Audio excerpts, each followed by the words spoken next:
찬송가 38장 함께 부르시고 주 예배 드리시겠습니다.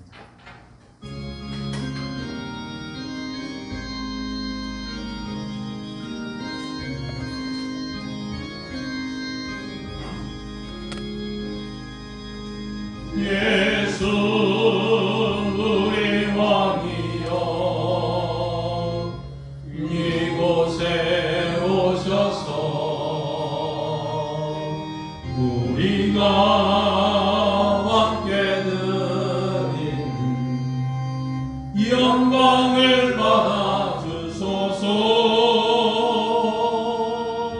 우리는 주님의 백성, 주님은 우리 왕이라.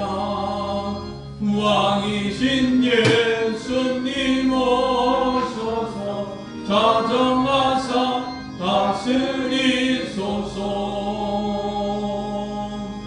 예수 우리 주시여 이곳에 오셔서 우리가 주께 드리는 찬양을 받아 주소서. 우리는 주님의 종들, 주님은 우리 주시라. 주 대신 예수님 오셔서 이 찬양을 받아 주소서.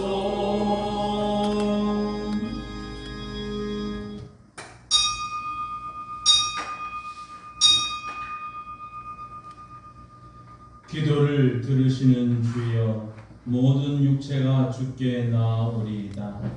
주께서 택하시고 가까이 오게 하사 주의 뜰에 거하게 하신 사람은 복이 있나이다. 우리가 주의 집, 곧 주의 성전의 아름다움으로 만족하리이다.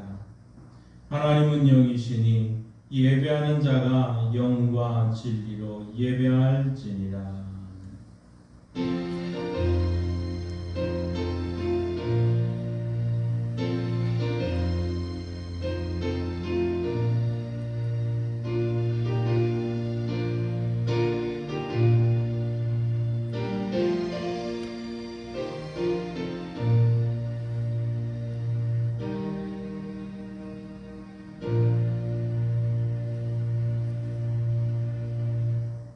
성부, 성자, 성령, 거룩하신 삼위일체 하나님, 거룩한 주일을 기억하게 하시고 겸손하게 주의 전에 나와 예배드리게 하심을 감사드립니다. 하나님께서 저희의 몸과 마음을 지켜주시고 건강을 허락하여 주셨기에 이렇게 예배할 수 있습니다. 성령님께서 저희 마음에 감동을 주시고 성자 예수님을 구주로 믿는 믿음을 주셨기에 이렇게 하나님을 아버지라 부를 수 있게 되었습니다. 생명의 주관자가 되시는 하나님께서 저희의 코에 호흡을 두셨기에 신령한 찬송을 부를 수 있습니다. 주님께서 베풀어 주신 이 모든 은혜와 사랑을 가지고 정성껏 예배 드리오니 받아 주옵소서.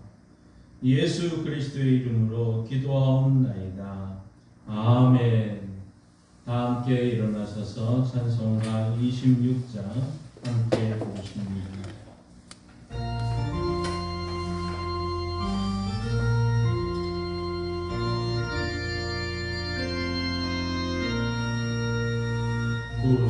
구세주를 아는 이들 찬송하고 찬송하세.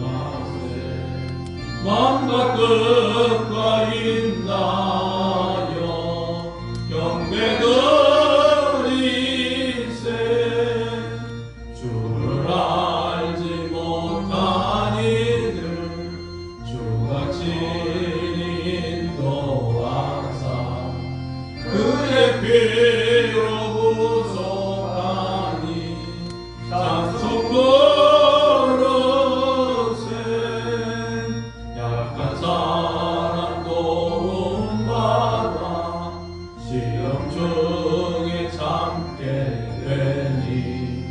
모든 죄를 이기림은 믿음뿐이라. 진리 되신 우리 주는 영원토록 변함없네. 성도들아 주를 믿어 길이 섬기세.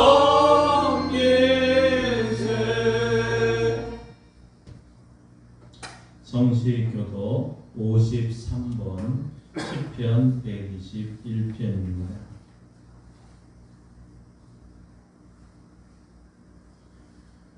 시편 121편 함께 교독하시겠습니다. 내가 산을 향하여 눈을 들리라. 나의 도움이 어디서 올까? 나의 도움은 선택을 주신 여호와께서와 여호와께서 너를 실족하지 아니하게 하시며 너를 지키시는 이가 졸지 아니하시리로다. 이스라엘을 지키시는 이는 졸지 아니하시고 조심하지도 아니하시리로다. 여호와는 너를 지키시는 이시라. 여호와께서 내 오른쪽에서 내 그늘이 되시나니 낮에 내가 너를 상하게 하지 아니하며 밤에 나도 너를 해치지 아니하리로다. 여호와께서 너를 지켜 모든 환난을 면하게 하시며 또 내 영혼을 지키시리로다. 여호와께서 너의 집을 지금부터 영원까지 지키시리로다. 아멘. 자리에 앉으셔서 사도신경으로 우리의 신앙을 함께 고백합니다. 나는 전능하신 아버지 하나님 천지의 창조주를 믿습니다. 나는 그의 유일하신 아들 우리 주 예수 그리스도를 믿습니다. 그는 성령으로 잉태되어 동정녀 마리아에게서 나시고 본디오 빌라도에게 고난을 받아 십자가에 못 박혀 죽으시고 장사된 지 사흘 만에 죽은 자 가운데서 다시 살아나셨으며 하늘에 오르시어 전능하신 아버지 하나님 우편에 앉아 계시다가 거기로부터 살아있는 자와 죽은 자를 심판하려 오십니다. 나는 성령을 믿으며 거룩한 공교회와 성도의 교제와 죄를 용서받는 것과 몸의 부활과 영생을 믿습니다. 아멘. 우리 다 함께 지난 한 주간 하나님 앞에서 죄악된 모습을 고백하며 회개의 시간을 가지겠습니다.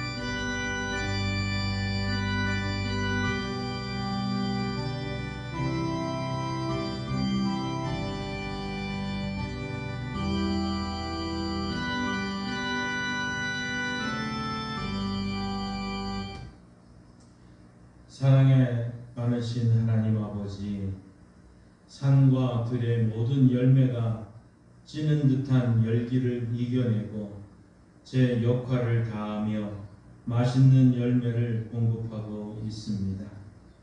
시련 속에서 인내를 배우고 인내는 소망의 열매로 나타나는 진리를 자연의 섭리 속에서 배우게 됩니다. 하나님 아버지, 이처럼 과일도 우리에게 영적인 교훈을 주고 있건만 저희는 늘 불평, 불만을 하면서 왜 내게 이런 가혹한 시련이 오느냐, 하나님을 믿어도 아무런 소용이 없다, 도대체 하나님은 어디 계신 것이냐고 폐역한 말을 입술로 담고 살아왔습니다. 작은 시련에도 갈대처럼 흔들렸던 우리의 믿음 없음을 이 시간 회개하오니 불쌍히 여기시고 용서하여 주옵소서. 예수님의 이름으로 이 고백의 기도를 드립니다. 아멘. 하나님께서는 죄를 고백하는 자들에게 이렇게 말씀하십니다. 너희는 내 목소리를 순종하고 나의 모든 명령을 따라 행하라. 그리하면 너희는 내 백성이 되겠고 나는 너희의 하나님이 되리라. 아멘. 이 말씀에 의지하여 여러분이 고백한 모든 죄는 용서되었고 평화가 있을 것입니다. 우리 서로 인사합니다. 주님의 이름으로 사랑합니다. 주님의 이름으로 용서합니다. 주님의 이름으로 미안합니다. 주님의 이름으로 사랑합니다. 우리 찬송가 268자 우리 박수 치면서 함께 찬양합니다.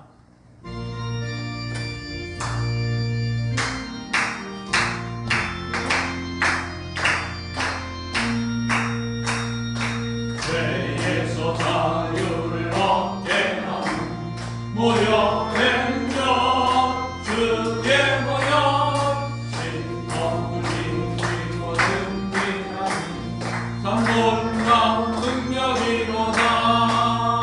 주의 보혈 능력이 또다. 주의 피 위로 주의 보혈 그 어린 양이 매우 귀중한 피로다. 육체의 정욕을 이기는 보혈의 영 주의 보혈 정결한 마음을 얻게 하니 참 놀라운 능력이로다. 주의 보혈 능력이 또다. 주의 피 믿어 주의 보혈 그 어린 양이 매우 귀중한 피로다. 눈보다 더 진에 말뛰는 것 보혈의 능력 주의 보혈 부전한 모든 것 밝히시니 참 놀라운 능력이로다. 주의 보혈 능력이 또다. 주의 피 믿어 주의 보혈 그 어린 양이 매우 귀중한 피로다. 구주의 복음을 전할 제목 보혈의 능력 주의 보혈 날마다 나에게 찬송 주니 참 놀라운 능력이로다. 주의 보혈 능력이 또다. 주의 피 믿어 주의 보혈 그 어린 양이 매우 귀중한 피로다. 아멘. 이 시간 기도하실 때 이강준 집사님 기도 인도하십니다.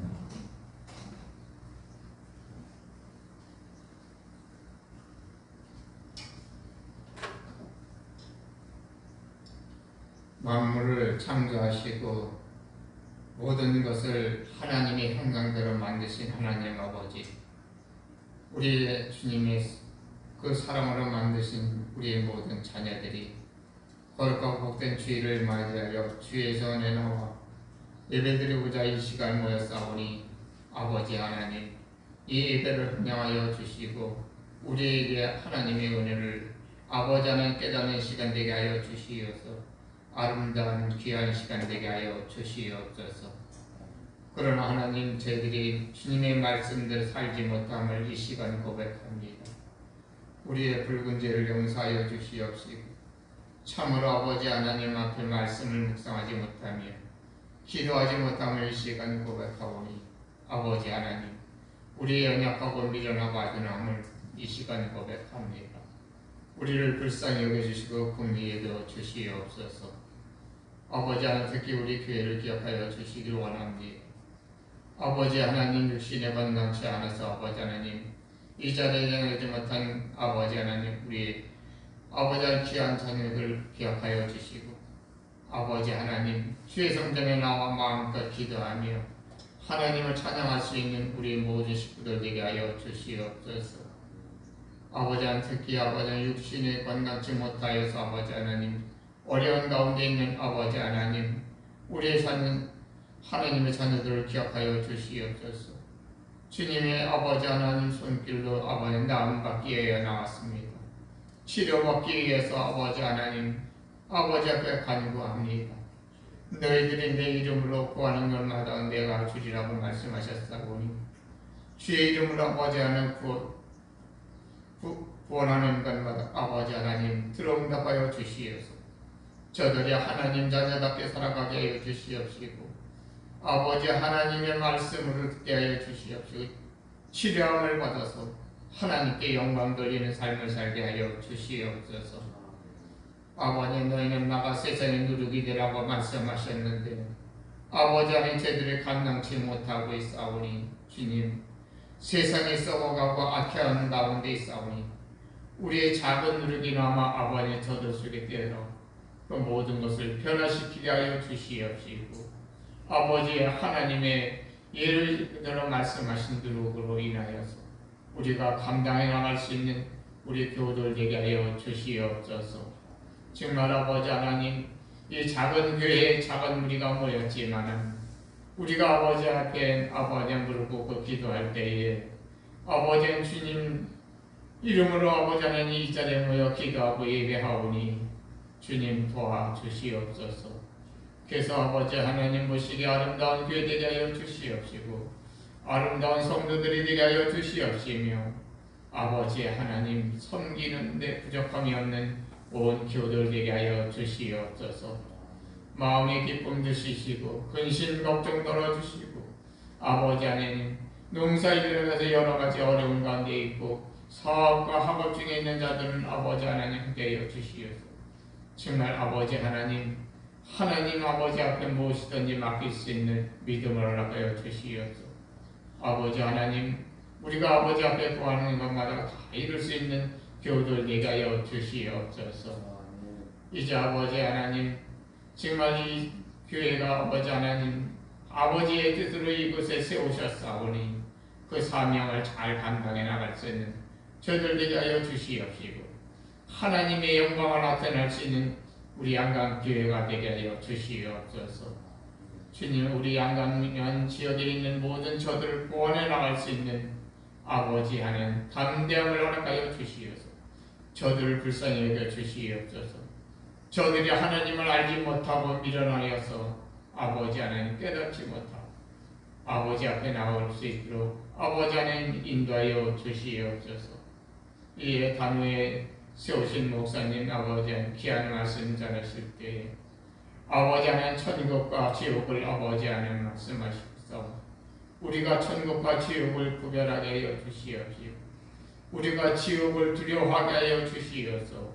아버지 하나님 구원해 주신 예수님 그리스도를 아버지 하나님 구주로 영접할 수 있는 온 세상 사람들이 되게 하여 주시옵소서.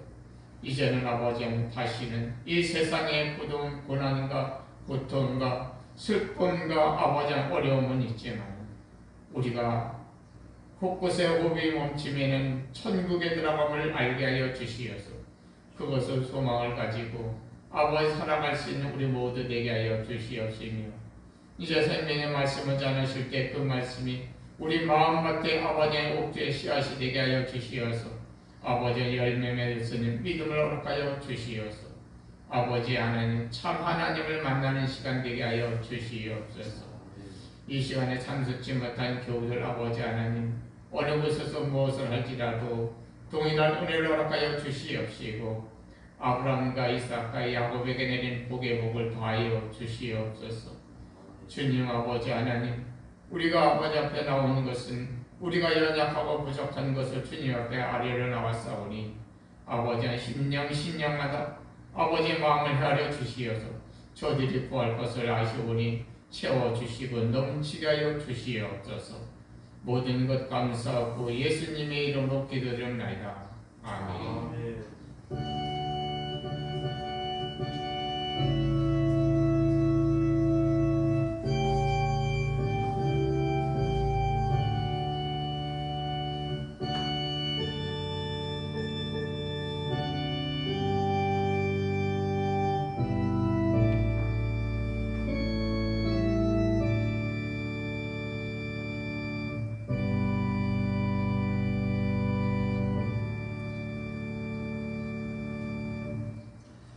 하나님의 말씀 성경을 읽겠습니다. 마태복음 13장 44절 말씀입니다. 신약성경 22쪽 마태복음 13장 44절 말씀입니다. 기록된 계시 말씀을 우리 함께 읽을 때 하나님의 음성을 들을 수 있기를 바랍니다. 천국은 마치 밭에 감추인 보화와 같으니 사람이 이를 발견한 후 숨겨두고 기뻐하며 돌아가서 자기의 소유를 다 팔아 그 밭을 사느니라. 아멘. 하나님께서의 말씀을 통해 우리에게 은혜 주시기를 원합니다. 믿음으로 선포합니다. 저는 예수 믿어 죄사함 받았습니다. 저는 예수 믿어 구원 받았습니다. 저는 예수 믿어 천국 백성 되었습니다. 저는 예수 믿어 부활함을 믿습니다. 저는 예수 믿어 다시 오심을 믿습니다. 저는 예수 믿어 날마다 부흥하는 성도가 되었습니다. 이번 주 암송 구절 리추보에 있습니다. 함께 읽습니다. 고백 고린도후서 4장 7절 말씀. 우리가 이 고백을 질그릇에 가졌으니 이는 심히 큰 능력은 하나님께 있고 우리에게 있지 아니함을 알게 하려 함이라. 고린도후서 4장 7절 말씀. 아멘. 선포하신 대로 사시는 저와 여러분 되기를 소망합니다. 오늘 본문 시작이 지금 천국이라고 시작을 하고 있습니다. 여러분, 우리 이 세상에서 천국에 대해서 가장 잘 아는 분이 누구일까요? 아마 그분은 예수님이지 않겠습니까? 아마 그분은 천국에 사셨고 천국에서 오셨기 때문에 천국에 대해서는 가장 잘 아시는 분이시죠. 바로 그 예수님께서 이 마태복음 13장에서 그의 백성된 우리들에게 바로 이 천국에 대한 말씀을 계속하고 있습니다. 그 첫째로 씨 뿌리는 비유를 통해서 천국에 대한 반응은 많이 다르다. 각 사람에 대해서 다르다는 것을 말씀하셨고, 또 밭의 가라지 비유를 통해서 이 천국 건설을 방해하는 사단의 세력이 있다는 것을 말씀을 하셨습니다. 그리고 겨자씨 비유를 통해서는 천국의 능력이 참 대단하다 하는 것을 말씀을 해 주셨습니다. 그리고 지난 시간에 누룩의 비유를 통해서 이제 천국의 영향력이 참 대단하다. 천국의 영향력이 엄청나고 대단하다는 것을 말씀을 하셨습니다.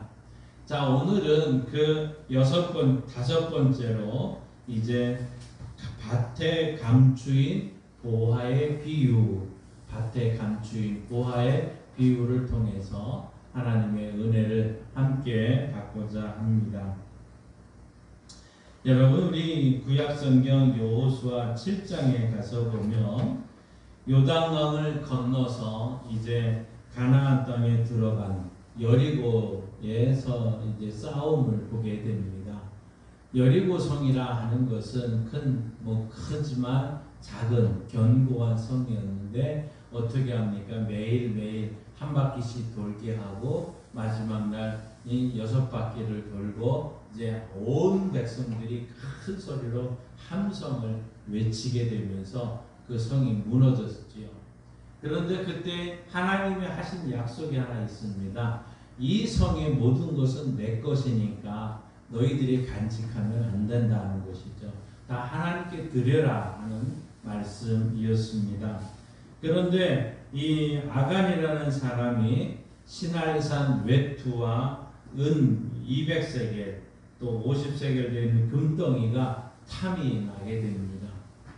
그런데 이것이 하나님 앞에 이것은 발견하게 되었고, 그때 이 이제 심판하고 재판하는 이 과정 중에 아간이 이런 말을 합니다. 여호수아 7장 21절 함께 읽습니다. 내가 노력한 물건 중에 시날산의 아름다운 외투 한 벌과 은 200세겔과 그 무게가 50세겔 되는 금덩이 하나를 보고 탐내어 가졌나이다. 보소서 이제 그 물건들을 내 장막 가운데 땅 속에 감추었는데 은은 그 밑에 있나이다 하더라.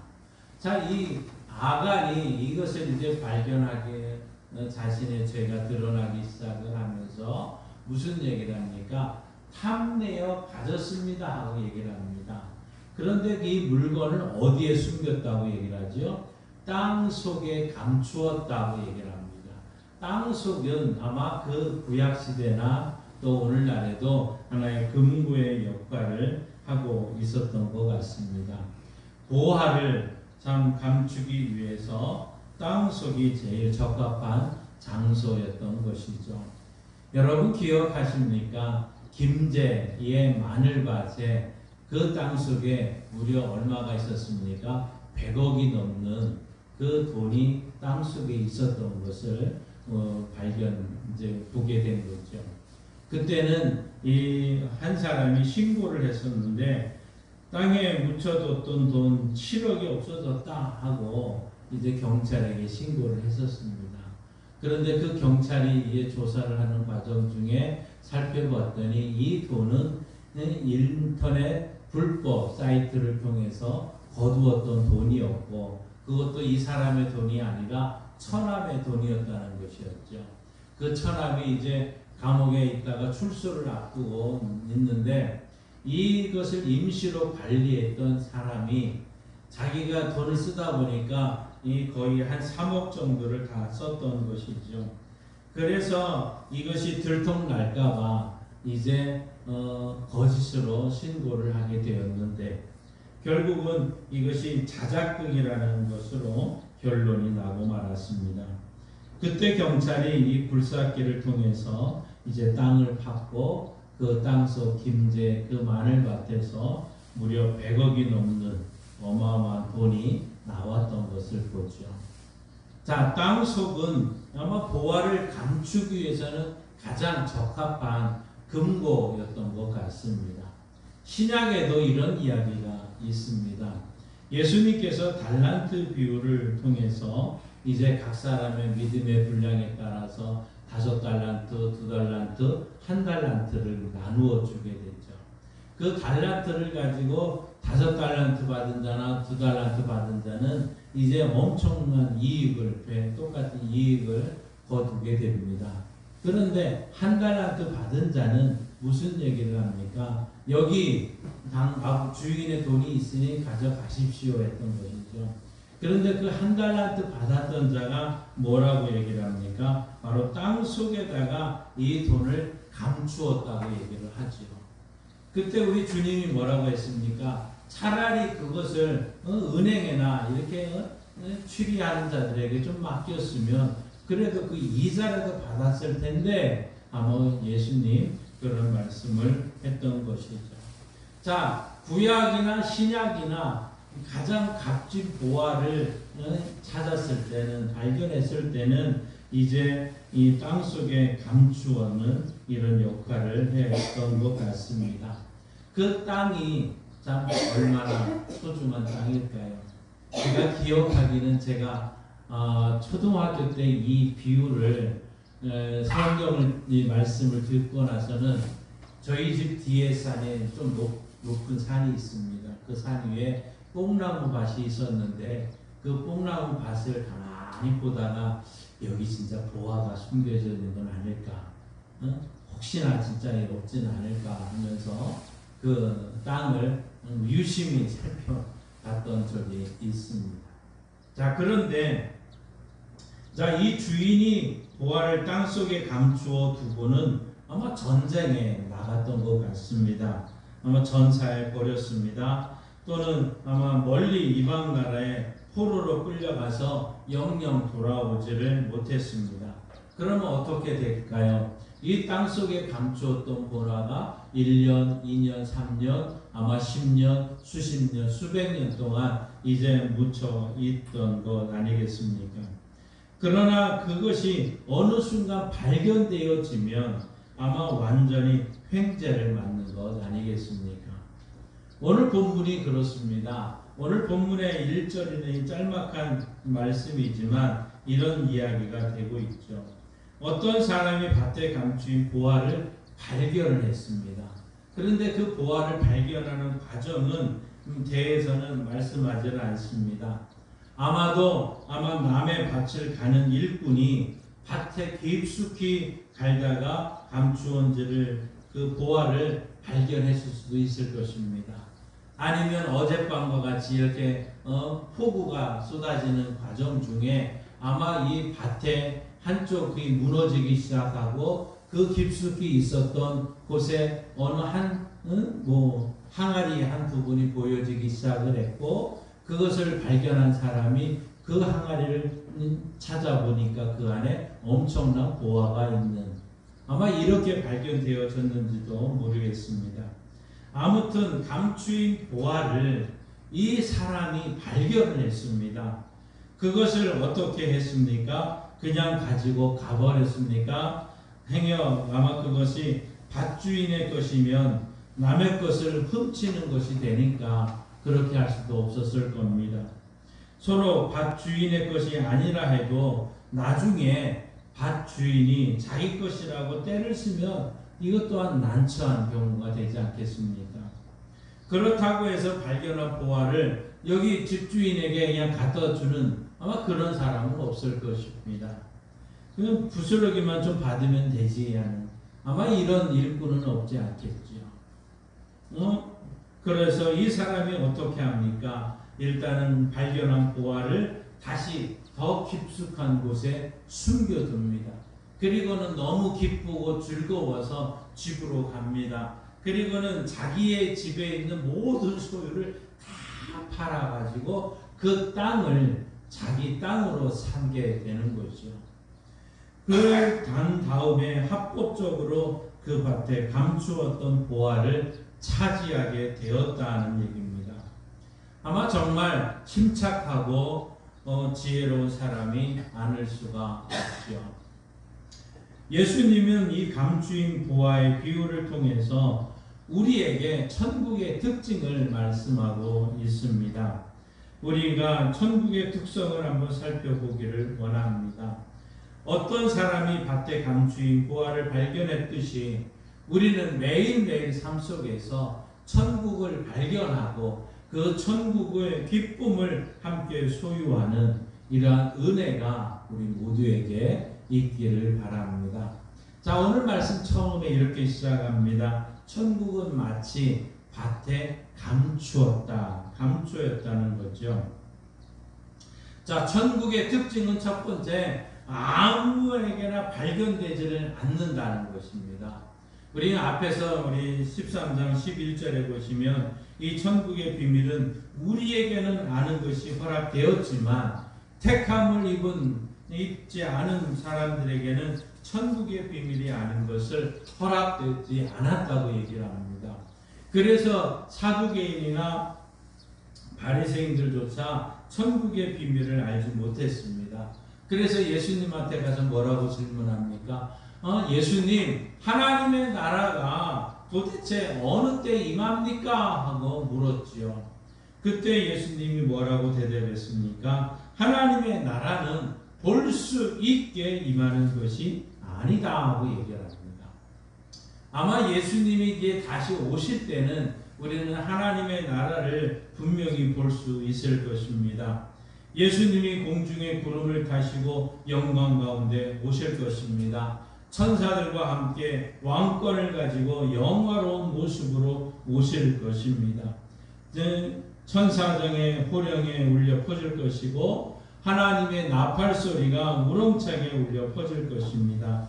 그때는 모든 사람들이 영광 가운데 오시는 예수님의 모습을 직접 눈으로 보고 확인할 수 있겠죠. 그러나 그때까지는 천국이 불신자들에게는 감추어져 있다는 사실입니다. 천국의 비밀이 그들에게 알려지는 것이 허락되지 않았다는 것이죠. 바로 저와 여러분과 같이 믿는 모든 사람에게는 천국의 그 비밀이 이제 알려지지만, 우리가 깨달을 수 있었지만 그 외의 모든 사람에게는 알려지지 않았다, 감추어져 있었다는 사실입니다. 13세기에 이탈리아에 유명한 이 탐험가 마르코 폴로라는 사람이 있었습니다. 이 사람이 그 당시에 미지의 세계였던 중국에 와서 무려 17년을 살게 됩니다. 17년을 살고는 이 이탈리아로 가서는 책을 한권 쓰는데 동방변문록이라고 하는 책을 쓰게 됩니다. 이 책을 보는 수많은 친구들과 그 마을은 이제 온통 국민들이 깜짝깜짝 놀라죠. 과연 이것이 진짜인가? 그 이야기를 하나하나 들으면서 저들은 미지의 세계에 대한 새로운 것을 보게 됩니다. 그런데 이 마르코 폴로가 임종이 다가왔습니다. 친구들이 찾아와서 친구들이 막 다그치면서 이렇게 얘기를 합니다. 여보게, 자네는 자네 책에서 도무지 우리가 믿을 수 없는 황당한 이야기들만 잔뜩 기록해 놓지 않았나? 이제라도 자네가 우리에게 진실을 밝혀주면 좋겠네. 자네가 쓴 모든 내용이 상상에 의해 꾸며졌다고 말하면 어떻겠느냐고 얘기를 합니다. 그때 이 임종을 앞두고 있던 마르코 폴로가 이렇게 얘기를 합니다. 아닐세, 내가 책에 쓴 것은 모두 진실일세. 사실 나는 내가 보고 겪었던 것의 절반도 채 기록하지 못했다네 라고 말했다는 것이죠. 천국도 마찬가지입니다. 천국은 상상으로 존재하는 것이 아닙니다. 예수님은 신실하신 분이시고 진실하신 분입니다. 거짓말하시는 분이 아닙니다. 천국은 반드시 실제적으로 존재하는 곳이라는 거죠. 단지 믿지 아니하는 사람들, 택함을 받지 못한다는 사람들에게는 이것이 발견되어지지 못했던 것입니다. 천국의 비밀을 아는 것이 그 사람들에게는 허락되지를 않았던 것이죠.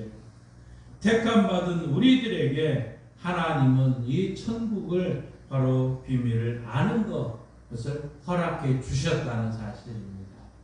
오늘 두 번째 말씀이 뭡니까? 보화와 같으니라고 말씀하고 있습니다. 그렇습니다. 천국은 지극히 영화로운 곳이죠. 우리가 사는 이 세상은 밭입니다. 그러나 천국은 보화입니다. 밭은 다 팔아도 보화의 값어치를 다 따라갈 수가 없는 것이죠. 여러분, 천국을 보았던 사도 요한이 이 반모섬에서 성령의 인도하심을 따라서 영원한 천국의 모습을 본 것을 기록하고 있습니다. 요한계시록 21장 10절 11절에 이렇게 말하고 있죠. 함께 읽습니다. 성령으로 나를 데리고 크고 높은 산으로 올라가 하나님께로부터 하늘에서 내려오는 거룩한 성 예루살렘을 보이니 하나님의 영광이 있어 그의 성의 빛이 지극히 귀한 보석 같고 벽옥과 수정같이 맑더라. 아멘. 자, 그런데 이 계속 자기가 보았던 천국의 그 아름다운 모습을 이야기하면서 18절에서 21절에 이렇게 계속 설명하고 있습니다. 함께 읽습니다. 그 성곽은 벽옥으로 쌓였고 그 성은 정금인데 맑은 유리 같더라. 그 성의 성곽의 기초석은 각색 보석으로 꾸몄는데 첫째 기초석은 벽옥이요, 둘째는 남보석이요, 셋째는 옥수요, 넷째는 녹보석이요, 다섯째는 홍만호요, 여섯째는 홍보석이요, 일곱째는 황옥이요, 여덟째는 노곡이요, 9째는 다망옥이요 10째는 비치옥이요 11째는 청옥이요 12째는 자수정이라. 그 12문은 12진주니 각 문마다 한 개의 진주로 되어 있고 성의 길은 맑은 유리 같은 정금이더라. 아멘. 이것이 사도 요한이 직접 보고 그것을 기록한 말씀 아닙니까? 우리가 들어보지도 못한 진귀한 보석이 바로 이 천국이다 하는 것이죠. 얼마나 참 영화롭고 대단한 모습입니까? 아마 그 당시에 값비싼 보석이 진주인 거 아니겠습니까? 다이아몬드가 아직 발견되지 않은 그때였기 때문에 아마 다이아몬드를 발견했다면 여기에 분명히 다이아몬드도 기록이 됐었을 것입니다. 천국에는 12문이 있다고 얘기를 합니다. 모두 진주로 된 문이 있죠. 천국의 문 하나가 하나의 진주로 되어 있다고 말하고 있습니다. 그러니 진주의 크기가 어마어마한 것 아니겠습니까? 아무튼 천국은 하나님이 택한 백성인 사랑하는 우리를 위해서 하나님의 손으로 지으신 영화로운 곳이고 최상의 곳이고 참 최고로 살기 적합한 장소다 하는 사실입니다. 사도 요한이 성령의 인도하심을 따라서 이 놀랍고 영화로운 천국의 모습을 보게 되면서 마지막에 무엇이라고 말씀했습니까?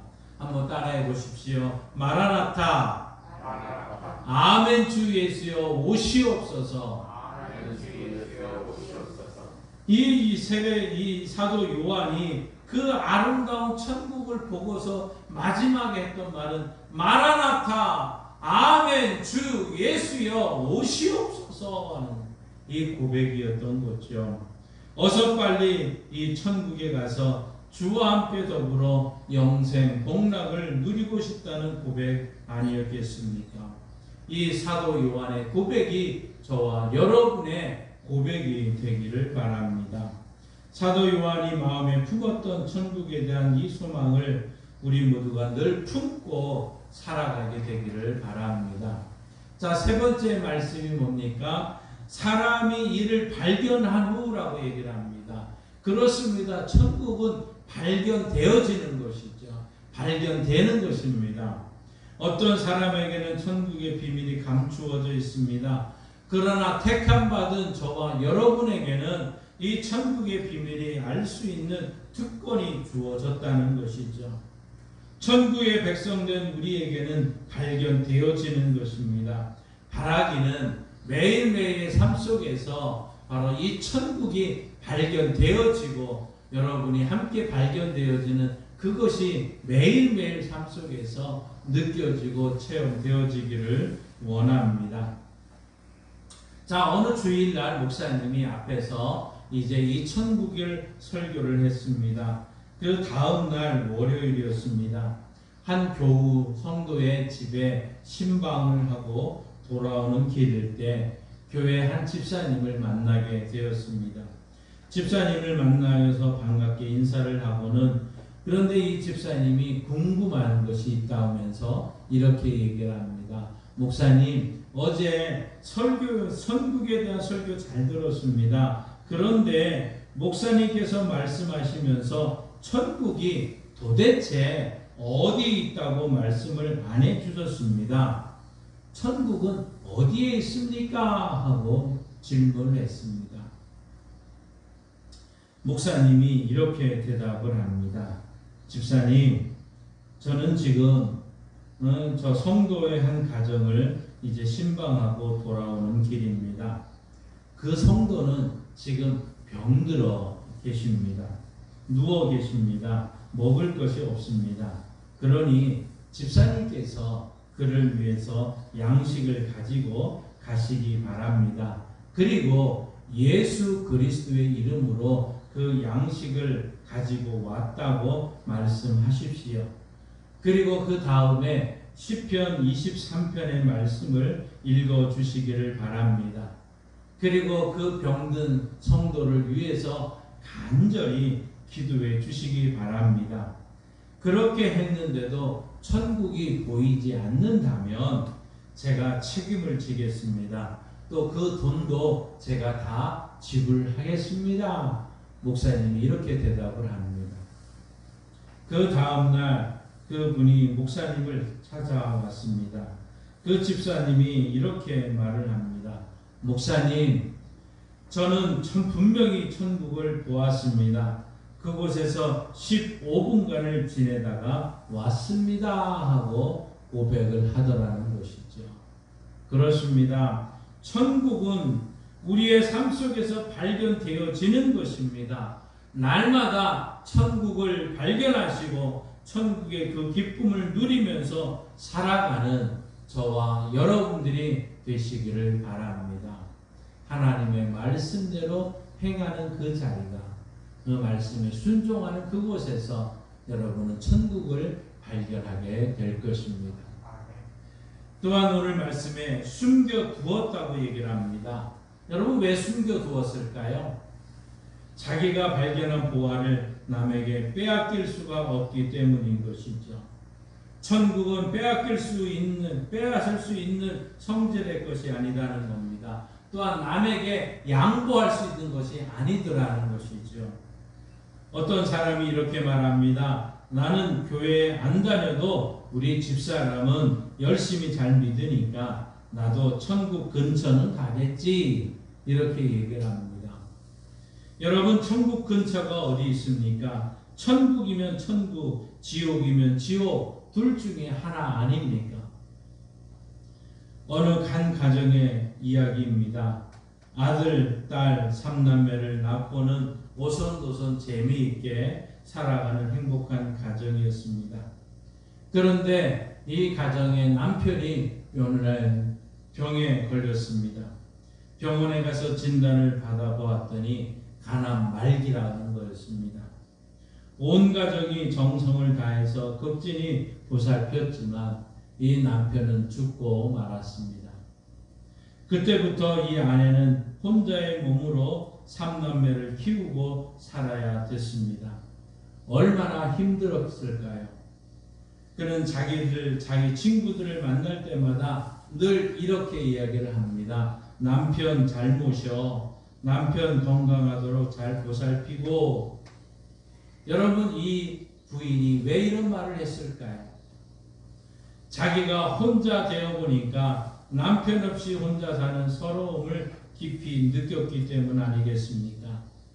남편 없이 혼자서 아들, 딸 기르면서 사는 것이 얼마나 어렵고 힘든 것인지를 뼈저리게 느꼈기 때문에 그런 말을 계속하는 거 아니겠습니까? 마찬가지입니다. 왜 예수님이 계속해서 우리에게 천국에 대한 말씀을 하셨을까요? 왜? 천국이 너무너무 영화롭기 때문 아닙니까? 천국은 직접 예수님이 계셨던 곳이고 그곳에 사셨던 분이시고 우리도 함께 데리고 가셨기 위해서 계속해서도 천국을 이야기하는 것 아니겠습니까? 우리가 지옥 가서는 안 되기 때문에 천국에 대한 이야기를 계속하신 것 아닙니까? 우리 예수님은 지옥의 비참함과 고통을 너무나도 잘 알고 있기 때문에 산상수훈에서 이렇게 말씀하고 있습니다. 마태복음 5장 29절 함께 있습니다. 만일 내 오른 눈이 너로 실족하게 하거든 빼어내 버리라. 내 백체 중 하나가 없어지고 온몸이 지옥에 던져지지 않는 것이 유익하며. 무슨 말입니까? 지옥은 그만큼 고통스러운 곳이라는 거죠. 예수님 우리 모두가 천국에 가기를 원하신다는 겁니다. 너무나도 영화로운 곳이기 때문인 것이죠. 그래서 예수님은 거듭거듭 계속해서 천국에 대한 것을 말씀을 하시고 알기 쉽게 비유적으로 설명했던 것이죠. 그래서 그 천국은 남에게 빼앗길 수가 있는 곳이 아니다 하는 사실입니다. 그러면서 오늘 말씀에 뭐라고 말합니까? 기뻐하여 돌아갔다고 얘기를 합니다. 기뻐하고 돌아갔다. 천국은 기쁨의 원천인 것입니다. 우리에게 지극히 기쁨을 주는 바로 그곳이 천국입니다. 우리의 마음속에 천국이 임하면 우리 마음에는 남이 빼앗을 수 없는 절대적인 기쁨이 우리 안에 충만하게 임한다는 사실이죠. 아시시의 성자였던 성 프란시스가 있습니다. 이분이 임종하게 된 순간이었습니다. 이제 제자들이 빙 둘러서 이제 그의 임종을 지켜보고 있는데 이제 막 숨을 거두게 되는 그 순간에 이 사람이 갑자기 성 프란시스가 어린아이와 같이 고함을 지르면서 할렐루야 하면서 막 노래를 부르며 찬송을 하더라는 것입니다. 그러니 얼마나 이 사람들이 놀랐습니까? 그 모습을 보다 못해 제자 가운데 한 사람이 선생님 지금도 창밖에는 수많은 사람들이 선생님의 임종을 지켜보고 있습니다. 그러니 이 엄숙한 순간에 더 경건한 모습을 보여주시는 것이 더 낫지 않겠습니까? 라고 얘기를 합니다. 그러자 이 성 프란시스가 이렇게 말을 했다는 것이죠. 내가 주책을 떨었지 미안하네. 그러나 내가 이제 곧 천국에 가서 꿈에도 그리던 예수님을 만나 뵌다는 사실을 생각하니까 너무나도 기뻐서 그 감정을 억제할 수 없는 것을 어찌하겠는가 이렇게 말을 했다는 것입니다. 그렇습니다. 이것이 바로 천국을 소유한 모든 사람들의 기쁨 아니겠습니까? 오늘 본문에서 우리가 만난 사람은 너무나도 기뻐서 자기가 가지고 있는 모든 소유를 다 팔았다고 얘기를 합니다. 그럼에도 불구하고 전혀 아까운 생각이 들지 않았다는 것이죠. 여러분 마찬가지입니다. 천국의 기쁨을 마음속에 소유한 사람은 세상적인 것, 시시한 것에 대해서 연연해하지를 않습니다. 두 소녀가 이제 바닷가에서 조개를 줍고 있습니다. 갑자기 이제 눈앞에 예쁜 조개가 나타났습니다. 이 두 소녀가 손이 동시에 그 조개를 짚게 되었습니다. 서로 자신의 것이라고 주장을 하기 시작합니다. 그런데 결국 고집이 세고 힘이 센 아이가 그것을 차지하고 말았습니다. 그것을 빼앗긴 아이의 심정이 어떻겠습니까? 언짢고 영 불편했던 것 아닐까요? 두 사람은 서로 말도 하지 않습니다. 이제 같이 가던 그 방향을 서로 돌아서서 다시 조개를 줍기 시작을 합니다. 그런데 방금 전에 조개를 빼앗긴 이 아이가 눈이 갑자기 빛나기 시작을 했습니다. 왜? 자기 앞에 뜻밖에도 진주를 보게 된 것이죠. 얼른 자기 품속에 집어넣습니다. 얼마나 마음이 기쁘겠습니까? 그리고는 다시 친구에게로 다시금 돌아옵니다. 친구와 다시 다정스럽게 말을 걸면서 다시 같이 조개를 줍기 시작을 합니다. 그런데 이번에도 또 예쁜 조개가 나타났습니다. 그런데 이 두 소녀는 싸우지를 않습니다.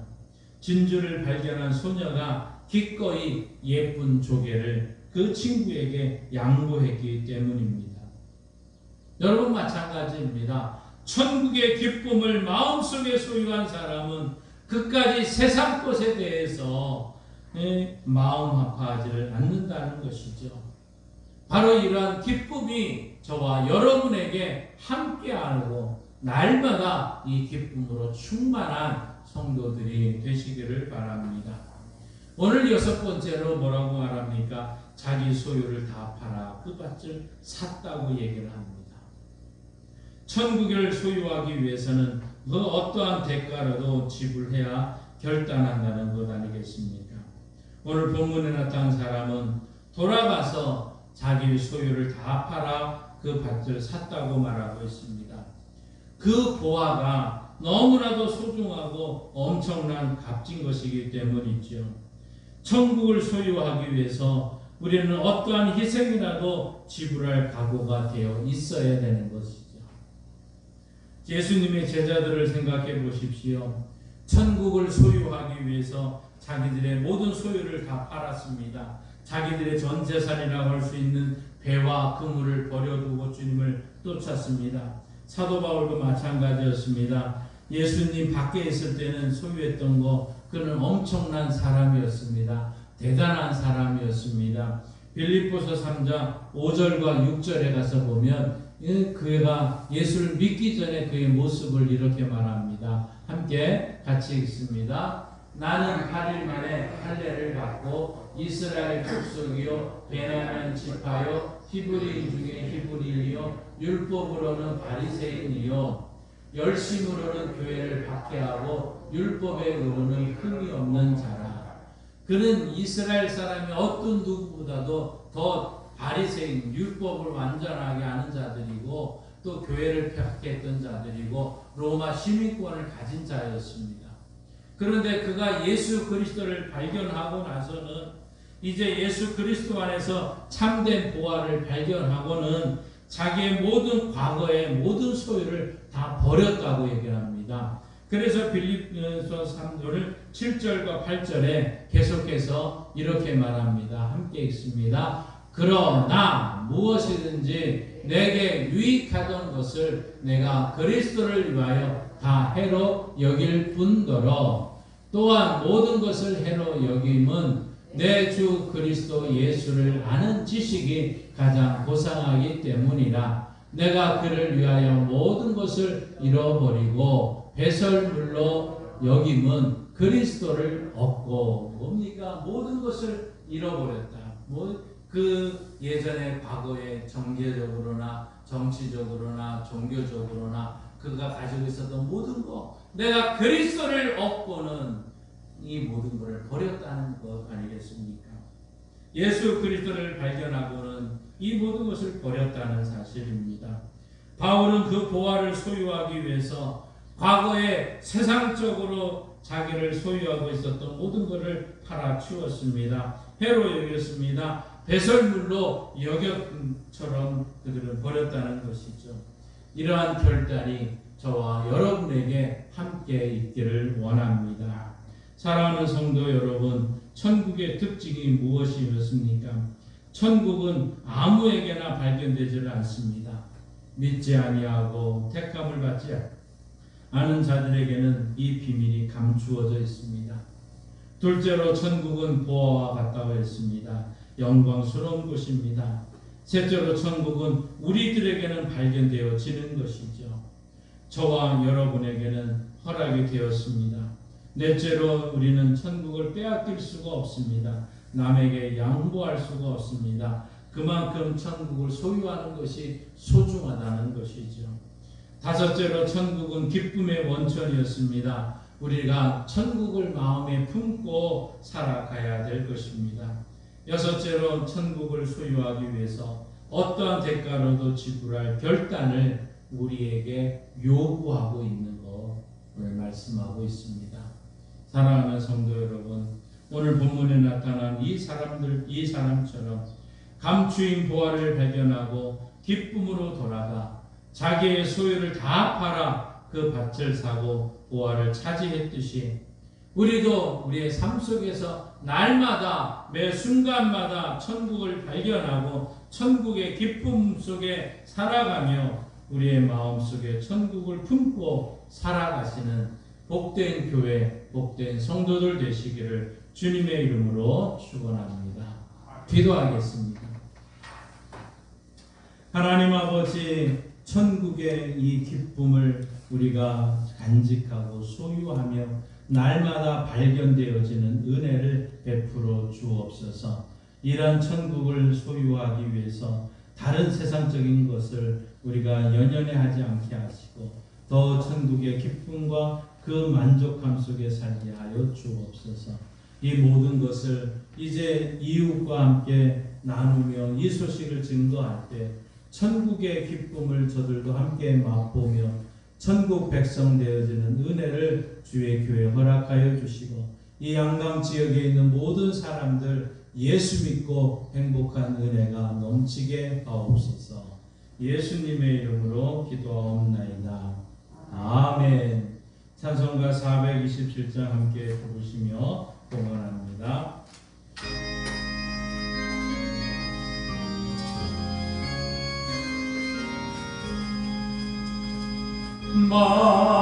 만만한 사람 복이 있나니 천국이 그들의 것이며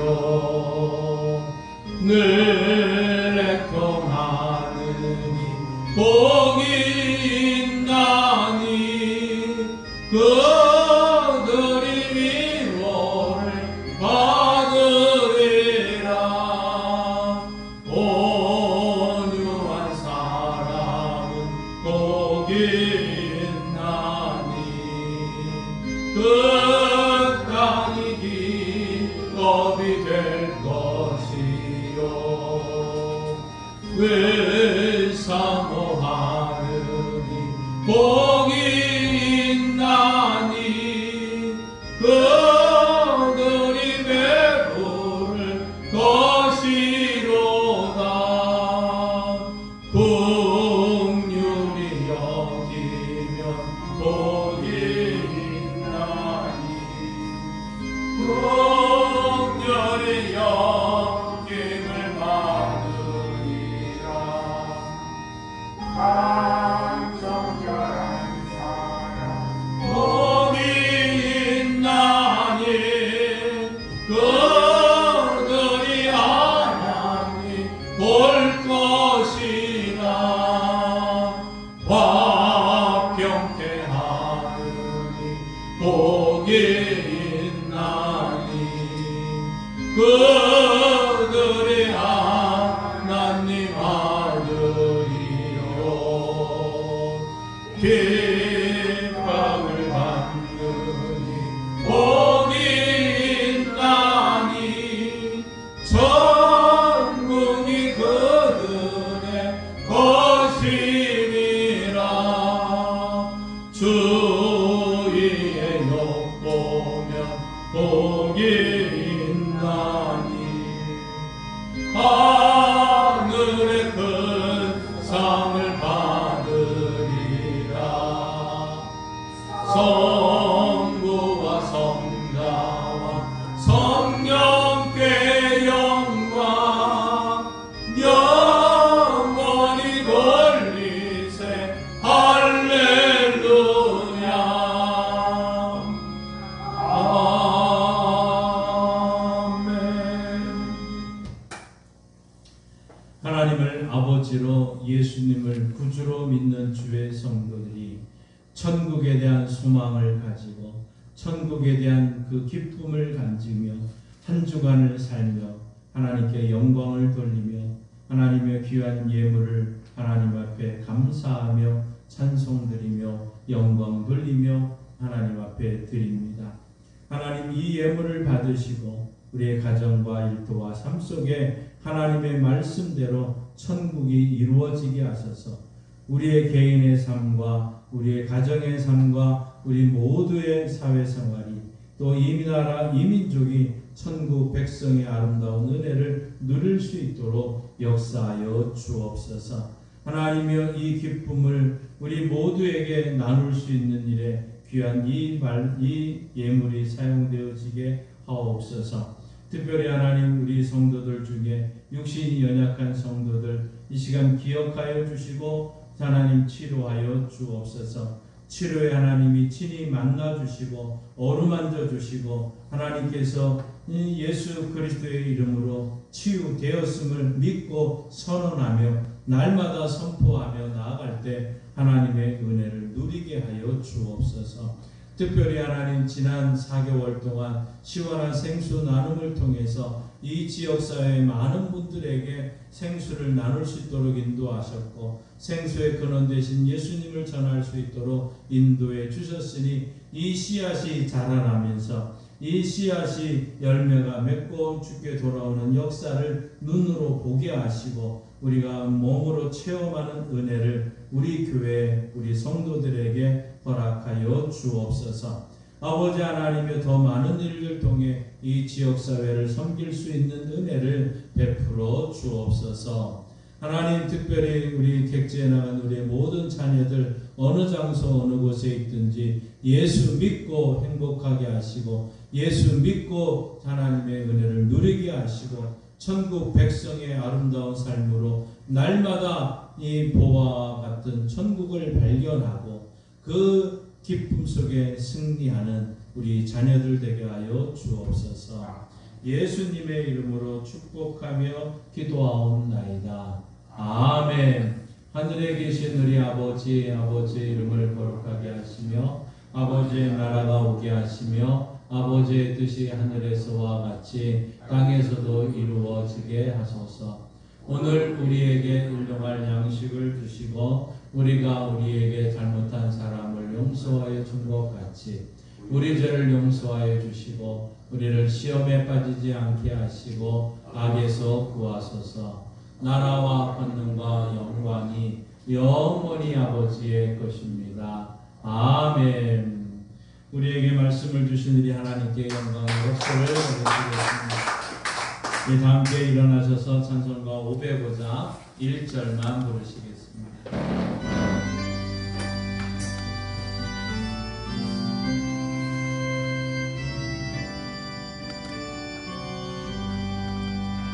온 세상이 하여 나 복음 전하니 만 백성 모두 나와서 주 말씀 들으라. 죄 중에 빠져서 헤매는 자들아 주님의 듣고서 너 구원받으라. 전하고 기도해 매일 증인 되리라. 세상 모든 사람만 듣고 그 사랑 알도록.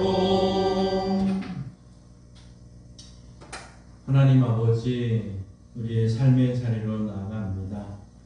우리 이 세상 속에서 천국을 발견하는 은혜를 주시고 그 발견한 기쁨 속에서 날마다 승리하고 돌아올 수 있도록 도와주옵소서. 이 땅에 우리의 모든 자들이 천국의 기쁨을 함께 누릴 수 있는 은혜가 있게 하여 주시고 저들이 이 아름다운 모습을 보고 하나님께 영광 돌리며 승리할 수 있도록 역사하여 주옵소서. 지금은 우리 주 예수 그리스도의 은혜와 독생자 예수님이 땅에 보내주신 하나님 아버지의 그 크신 사랑하심과 세상에서 천국을 발견하고 그 기쁨 속에 즐거워하며 그 감격 속에 살도록 도와주시는 성령 하나님의 역사, 교통, 충만하심이 천국을 발견한 주의 성도들과 이 나라 이민족 위에 이제로부터 영원토록 함께 하시길 간절히 축원하옵나이다. 아멘.